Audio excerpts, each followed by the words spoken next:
distinguished audience, at the start, may I say a couple of words about myself. I belong to the Ancien regime. I don't expect anybody here to know who I am, because 20 years ago, since I left the system. So I'm like a Rip Van Winkle.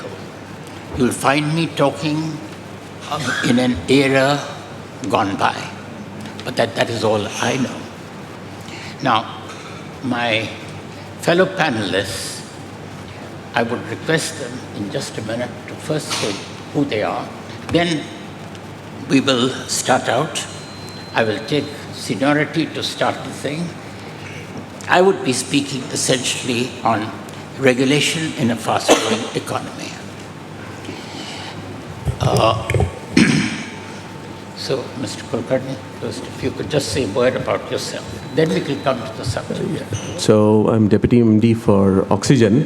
We are a company started in 2004, starting first recharge and bill payment aggregation. Moved on to mobile wallets. Country's first mobile wallet was launched by Oxygen.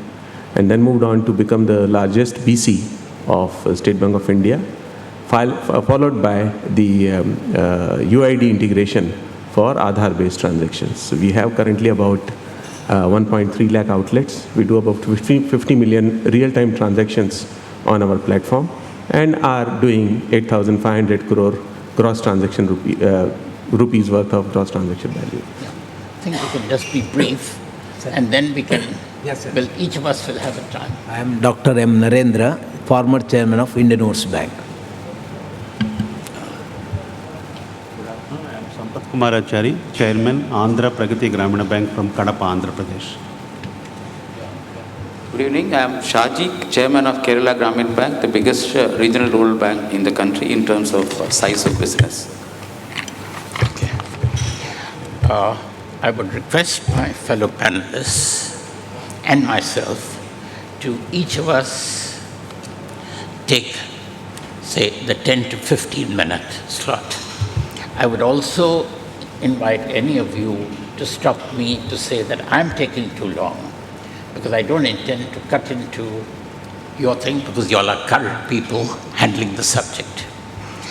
Now, what I intend doing is saying that to attain what we call a 20 trillion economy, first, assuming that you're talking of 25 years from now, what is the growth rate you'll need? You'll need a growth rate of 10% secular.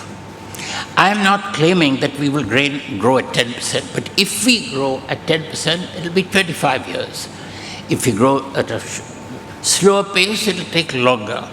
But the end goal is a huge 20 trillion economy. In the financial system, it'll have massive impact, which we need to be ready to. There's no gainsaying that regulation and supervisors, not just the regulatee, but the regulators need to develop a better understanding of markets, which would enable them to locate infringements at the incipient stage.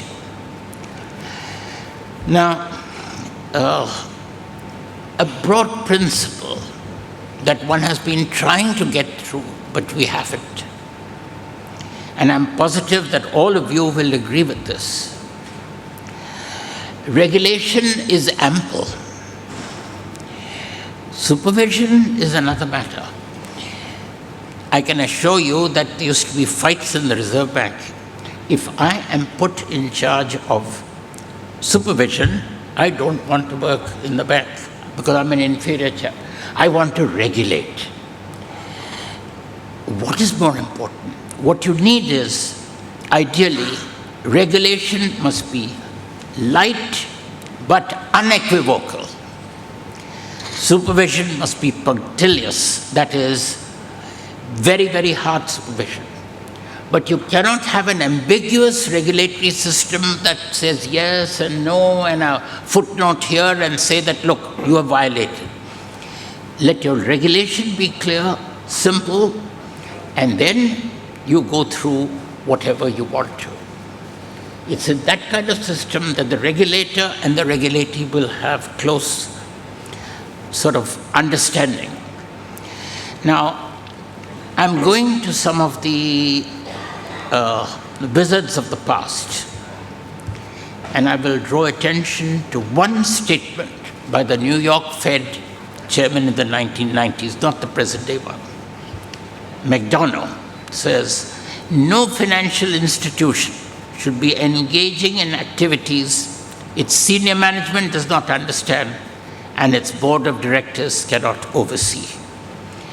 If this simple rule had been followed, we would not have in India the ignominy of the security scandal of 92. Let me assure you that the security scandal of 92 was searing. It burned the banks, it burned the Reserve Bank, it burned the government. Now, what we are finding is that a few operators, and this is not just India but the world, can completely ruin a financial system and contaminate it. Now, we do not talk in terms of a zero fault system. There's a tantalizing question raised by a gentleman, Hart Davis, who was the Deputy Governor, Bank of England, and became the first regulator under the Financial Services Authority.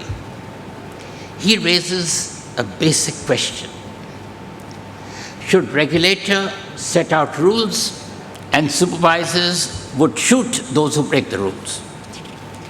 Such a system is going to be suboptimal. You can't do these kind of things.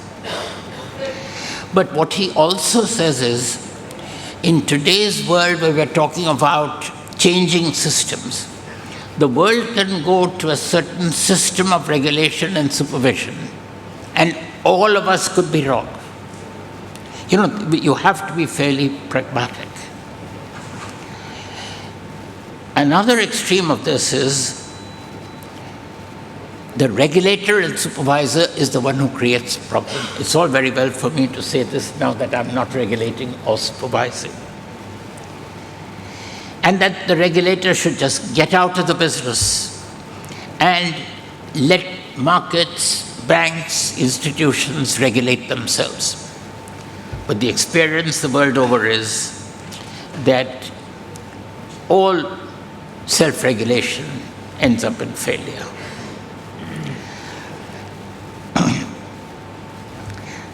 It's nobody's case that there should be a regime of extreme measures being taken. But a system that knows a violation and doesn't do it, then don't blame the regulatee for saying, why am I doing this? Especially in a system where the regulations are all so complex that even the regulator does not understand. The debate in the future course in India has put too much emphasis on who should regulate, who should supervise, rather than how to regulate and how to supervise. The FSLRC, the commission and all, it goes into who should do this and who should do that. There's very little of how to do it. Today, I put it as a great divide between regulators and the regulatee. I'd provoke Narendra on this. Regulators believe that regulatees don't understand. And the regulatee also believes that the regulator doesn't understand operations at all. And then you end up with a suboptimal system. Therefore, the need for greater understanding between the regulator and regulatee. Not saying what I have done is right, but the regulator is saying it's wrong. or the regulator saying you've made a mistake when you haven't made a mistake. But there must be basic understanding. But the trouble in India is a fundamental problem. We believe that in a democratic system, you cannot allow a commercial bank to fail. My question is, what is so sacrosanct of a commercial bank? You allow a cooperative bank to fail, but you say a commercial bank should not fail. The last failure was the year before I joined the Reserve Bank, 1960. Many of you may not remember this, and I don't blame you for that. Maybe you were in school. The Palai Central Bank failed in 1960. And the Reserve Bank and the government came under this. How did you allow a commercial bank to fail? The net result is we refuse to allow banks to fail. And the cost comes on the system that you transfer all the problems of this to another bank. You either give it to a private bank, you give it to a public bank. But in the result is you don't allow a bank to fail. Now, a zero failure system doesn't work. So what happens is an attitude develops that the bank has the divine right to lend, to lose and yet live. This has to change. Now that we are opening up the banking sector, to believe that there will be no failures means we are not accepting reality. Now, I won't go too much into the public sector banks because they are all in Delhi. Those who were meant to be here, where I had many items to say, I would not. But may I have another couple of minutes? Yes. Right.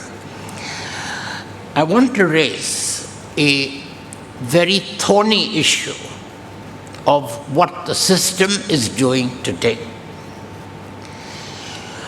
All of us know that the savings bank is the first point of meeting between a bank and a customer. In the rural areas, your Grameena Banks, RRBs, and commercial banks now. And for that matter, the payments bank, all these will deal with it. Now, in October 2011, we had till then a system that was the one single interest rate which was left unregulated from 1996 when I left. Now, it was expected that in 1 year, 2 years, it would be done.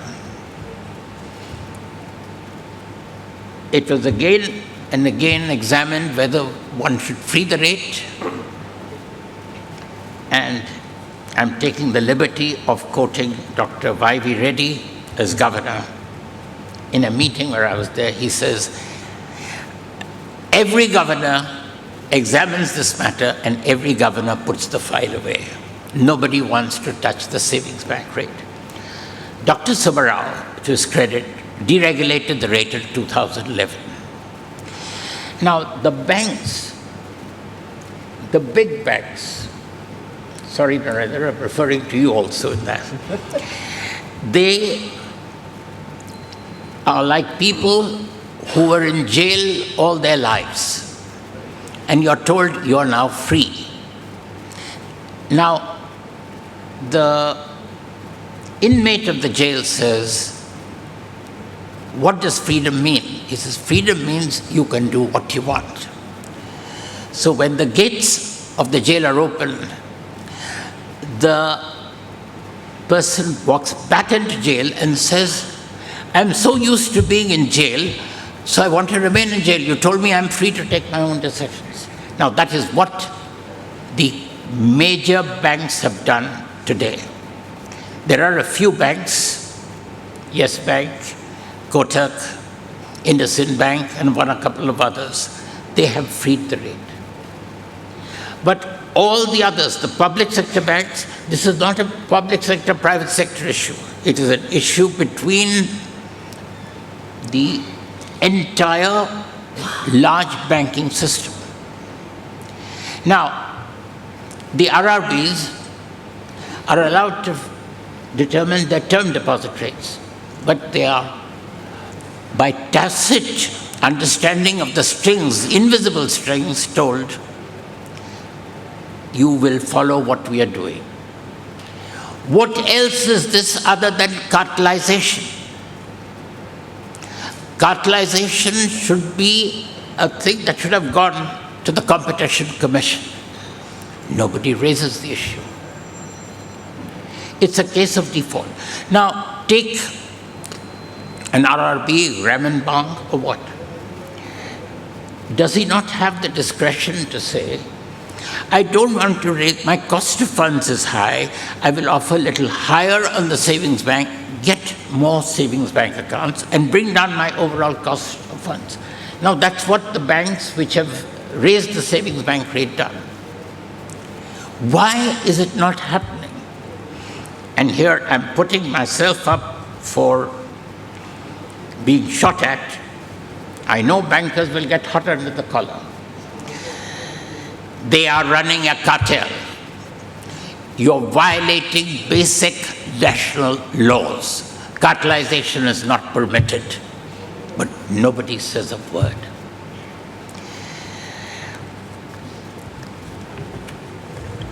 Okay, if we think, say that I'm talking nonsense, you have a bank, the decision to raise or lower rates. If you think that it is wrong to raise rates, why don't you lower them? But you don't lower them, you don't raise them. You remain frozen. Now, how do you expect a financial system to develop when the banking system remains frozen? Interest rates went up 2.5 percentage points on the policy rates. No change. Interest rates come down. No change. What is this if it is not an iron rule set out by cartels? Are we going back to the 1880s, and in the US, the antitrust laws had to come when all the major oil companies fixed the oil price? We are in the 2015. Who are we hurting most? Let us be clear. It's nonsense to talk about financial inclusion if you hit the person who comes to you in the banking system in the first place to say, I will only give you 4%. Cost of funds, I know they will say that cost of funds are very high. In urban areas, my cost of funds are very low. If I open a savings bank account, if I do it in rural areas, my cost is very high. Okay, if your cost is very high, why don't you reduce it? No, you want to run the cartel. Those who are running the cartel are anti-financial inclusion. Let us understand it. The government is committed to financial inclusion. Why are we doing this? There must be a wake-up call. There must be a public agitation. Sorry to do this, but I must quote Mr. Samir Kochar, chairman of Skoch, in a powerful article, and I would urge all of you to read it. Don't listen to me, listen to Mr. Kochar. In the Inclusion Quarterly, July-September, it's a short article. It says everything that I've been trying to say in one sentence. Banks steal from the poor to loan to the rich. You bankers are answerable to Mr. Kochar on this. I know that over the next 25 years, I will not be here, definitely. But many of you will still be around. You have intractable problems, but unusual problems need unusual remedies. We have to undertake many, many changes in the system. I have only just touched a few sore points, which is the tip of the iceberg. Below that, there are seething problems which we have to deal with in India before we march to the 20 trillion economy. As the Chinese philosopher Confucius says, it does not matter how slow you go as long as you don't stop. And I have to get back to this, that the banking system wants to stop on the savings bank account. This is not acceptable. Thank you. Sorry for taking more time.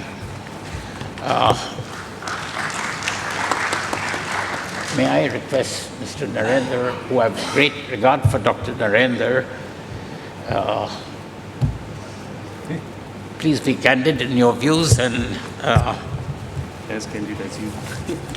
no, well, I'm 20 years retired, so I can be more candid. He's recently retired.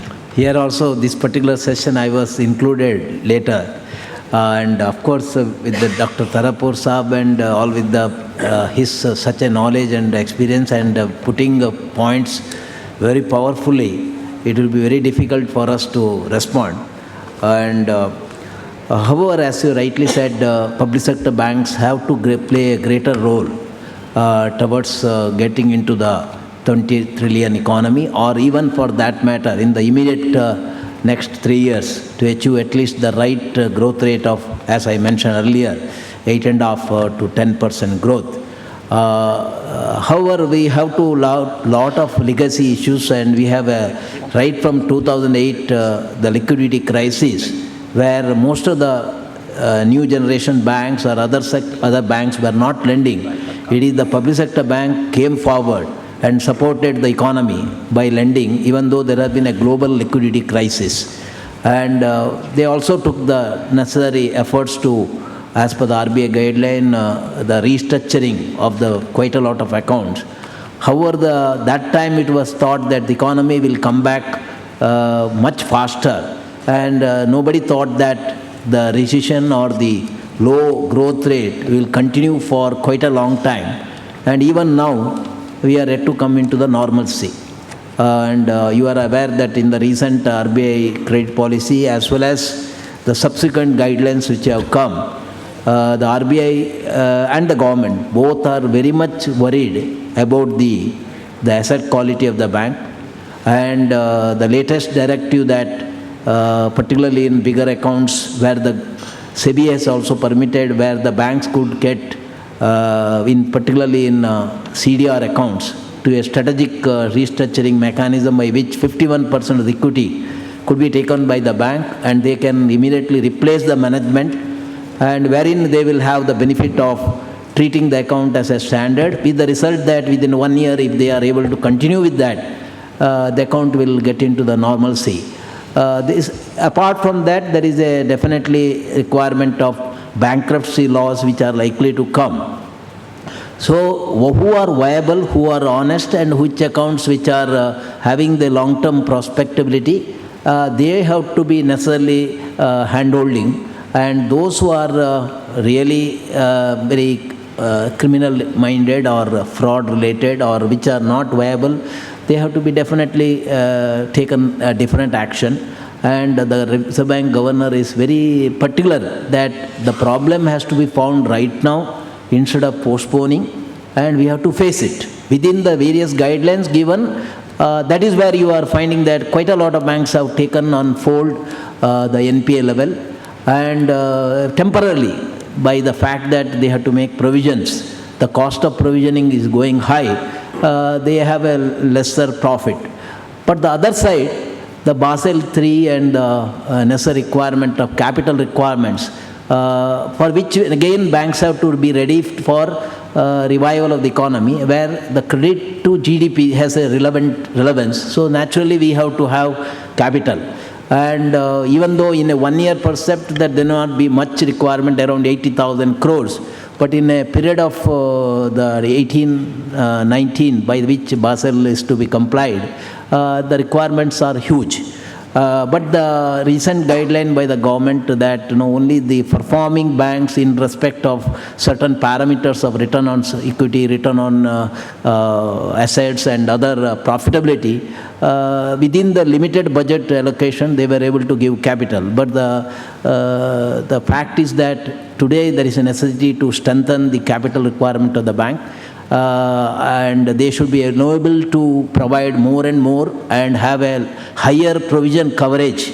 An average around 80% provision coverage has to come.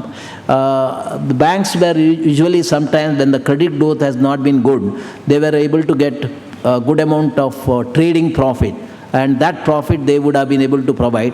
But in that area also in the last 2 years, the opportunities were less, except that recently you are aware that the 2013, July, the Reserve Bank has to take quite a lot of measures to avert the rupee movements, which again affected the treasury of the bank.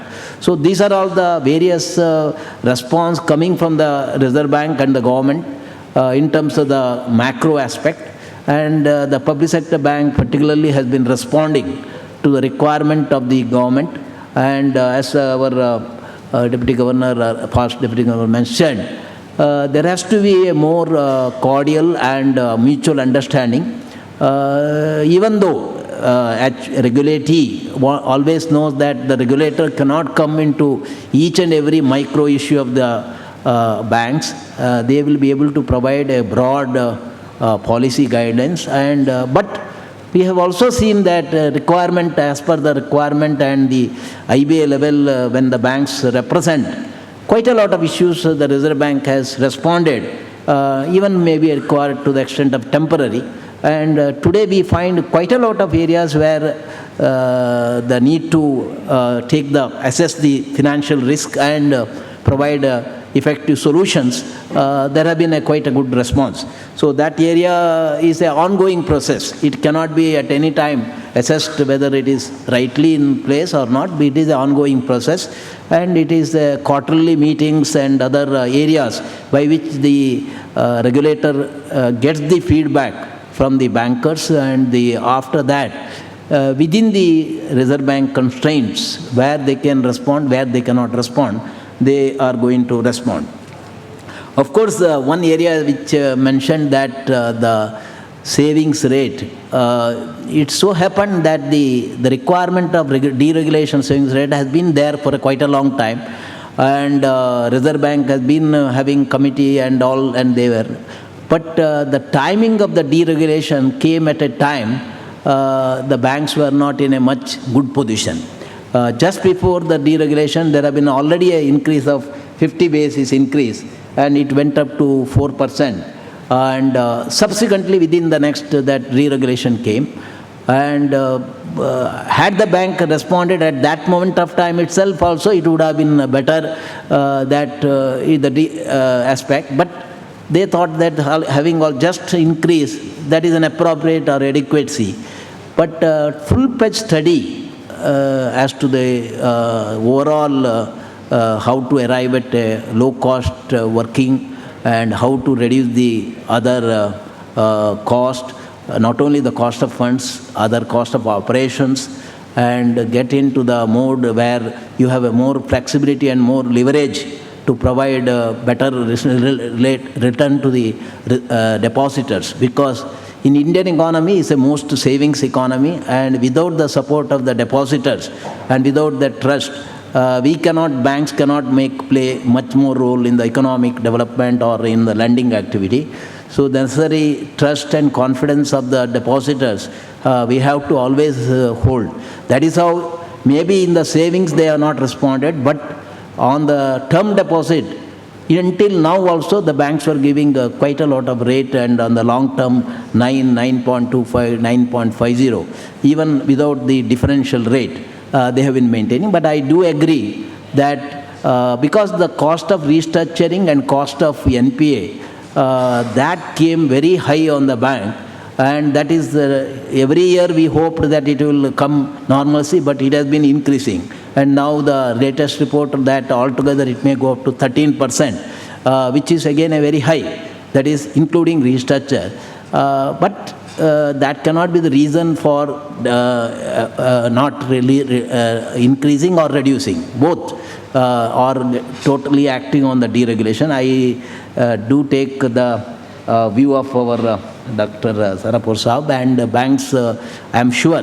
Because as he rightly said, the banks which responded, they didn't have the legacy issues.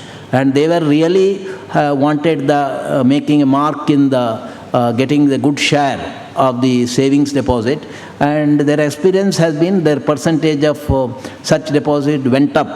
However, the rate is not the only criteria in any relationship. That has got to other services and the long-term relationship. But rate do matter. So for our depositors, we need to really respond. So as he rightly said, if you want to reduce your percentage of term deposit, then ideally that you have to increase your percentage of savings and current. Then why not you give a better rate there and reduce your other term deposit rates. So today, of course, as you go forward, today the credit growth is hardly 9%. But as the credit growth requirements will come high, naturally then we have to look at all the available sources of resource mobilization, and the liability management becomes much more relevant. And I'm sure banks will respond by providing suitable return to the savings customers who are the major source of core funds, because that is a very stable funds, not unlike term deposit which are always subject to withdrawal. So I stop at this level for the two of the aspects. Later I will respond. Thank you.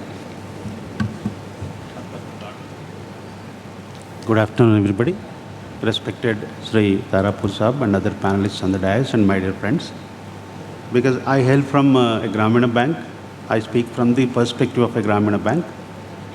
Actually, we have to say that in India, Reserve Bank is regulating banks very effectively. That's why many times we stood the test of time. Even when the international financial crisis was there, Indian banks were less affected. So we have been very well regulated really in India.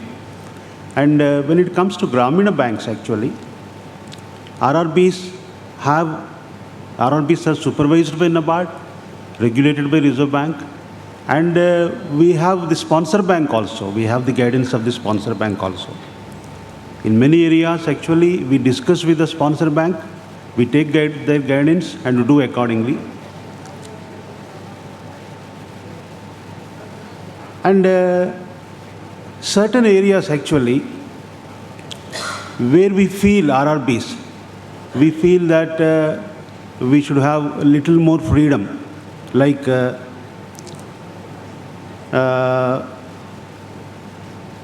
in Andhra Pragati Grameena Bank, we were having a very high credit deposit ratio earlier. The credit deposit ratio is one area which Reserve Bank regularly supervises, and they say that it should be above 60%, and at the same time, it should not be more than 100%. In our bank, it so happened that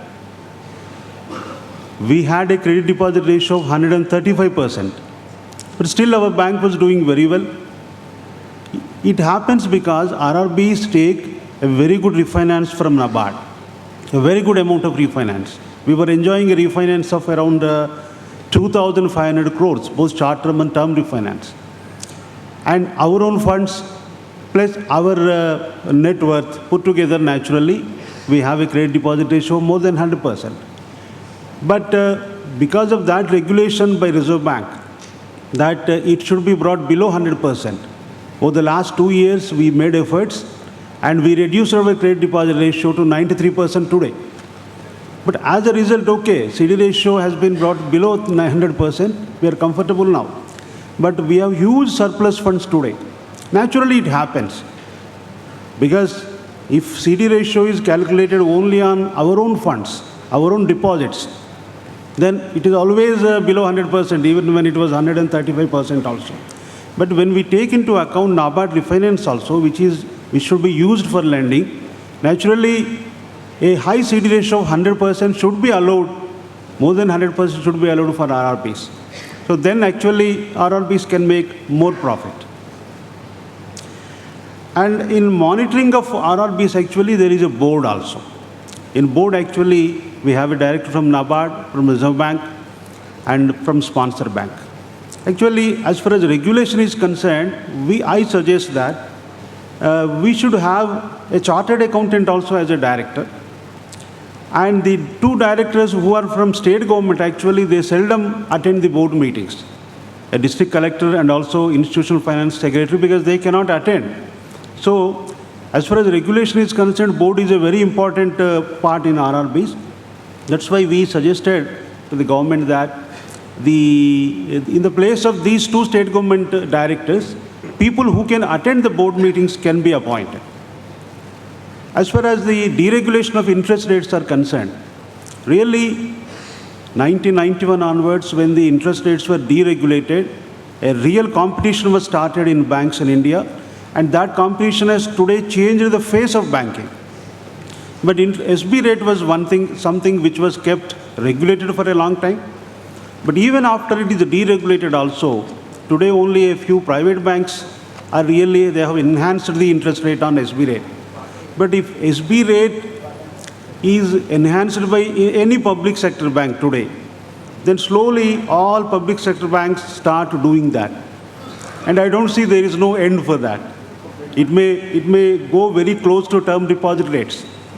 But Sri Tarapur Sahab has rightly said, if RRBs who are working in rural areas, if they really deregulate SB rate, and if they can give slightly higher rate on SB, it is a real financial inclusion, he said. That's a good point, really, I accept. Because with that, the term deposit portion will come down and SB rate may go up, and we may increase the CASA rate also. That's a very good point, really. Definitely, a day will come very soon that the SB rate also may be deregulated, and we may be slightly able to give a higher rate of interest on that. So, really, Andhra Pragati Grameena Bank, operating from Kadapa, we are operating in 5 districts with 7 regional offices and 470 branches.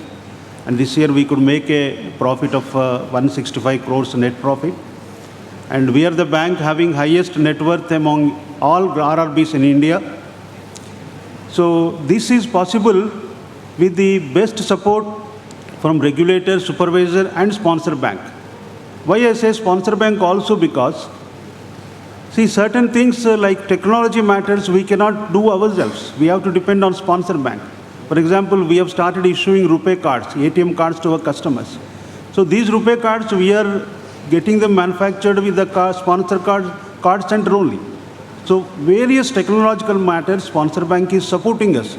So in fact, actually, in addition to NABARD and Reserve Bank, sponsor bank is also a regulator. And I feel regulation should always be there. Without regulation, development doesn't happen. Even when we want to do fast also, regulation should be there. I'll give a small example. The loans given to staff members of banks, they are recovered from the salary every month, mandatory. If it is not mandatory, if it is optional, I don't know how many loans of staff of a banks will be regular.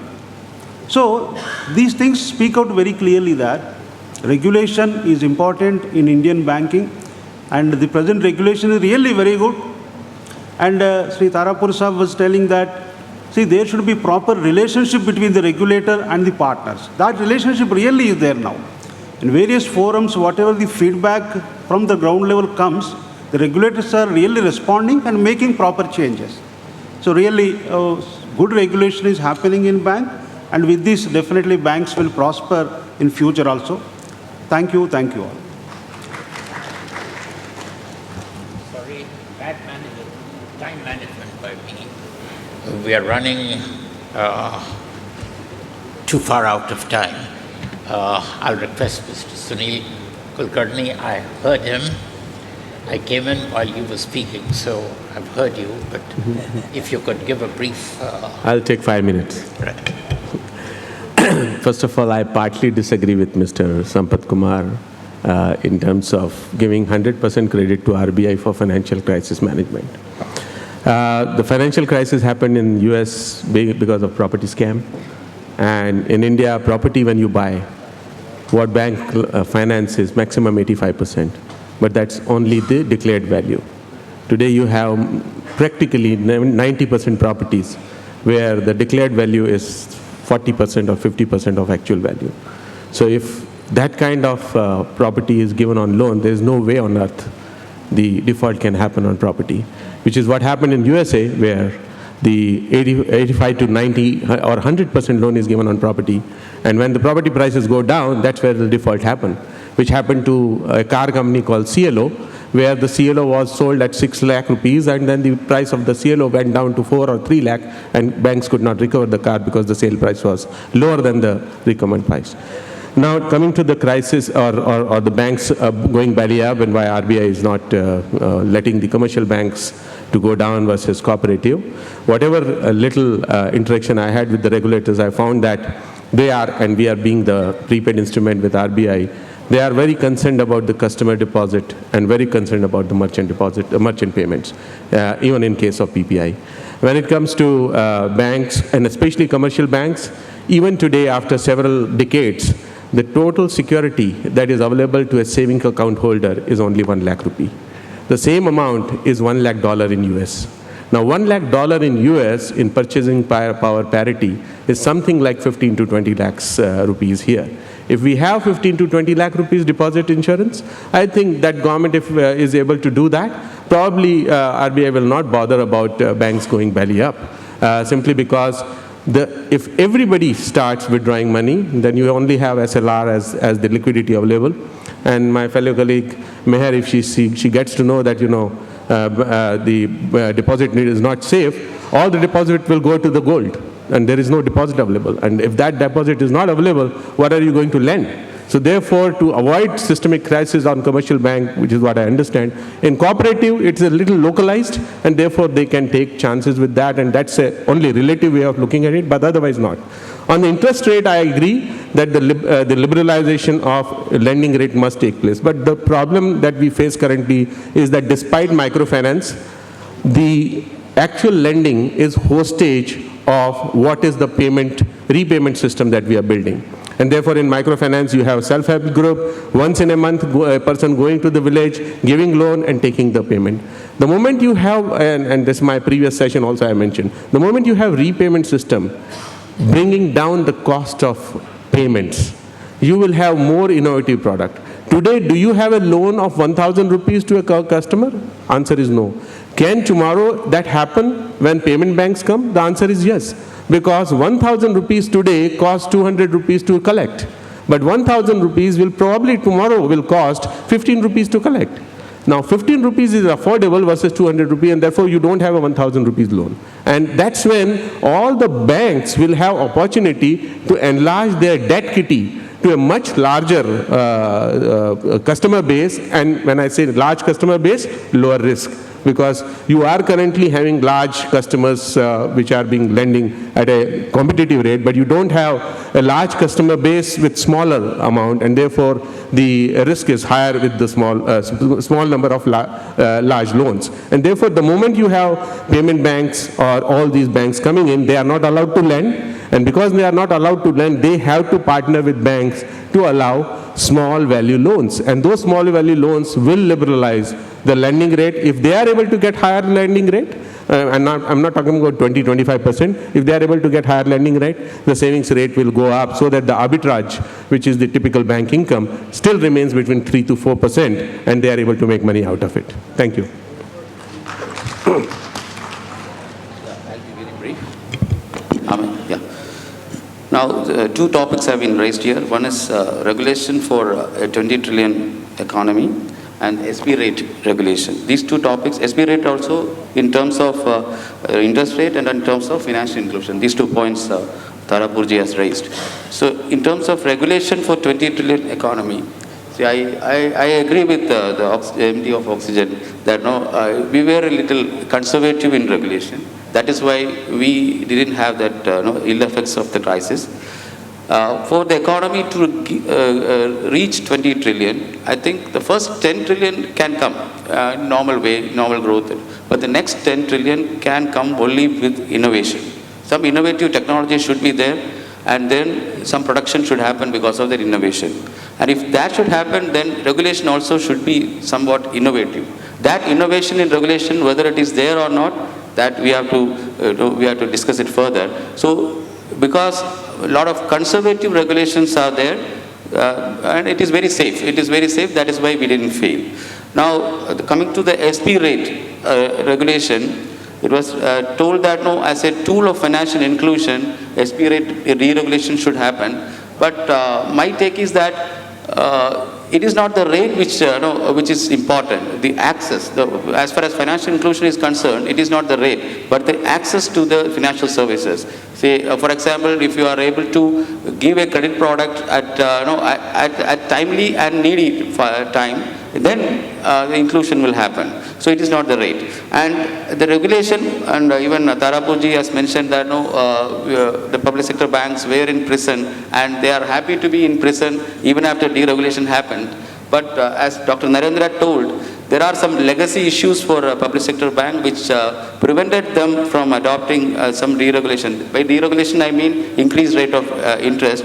But due to that prison term, these banks have developed their own diseases. And because of that, they were not able to move out of the prison. Because then it is safe for them to stay in the prison. That is what happened. They didn't go out and come back. They didn't do that because of diseases. Their legacy issues were there.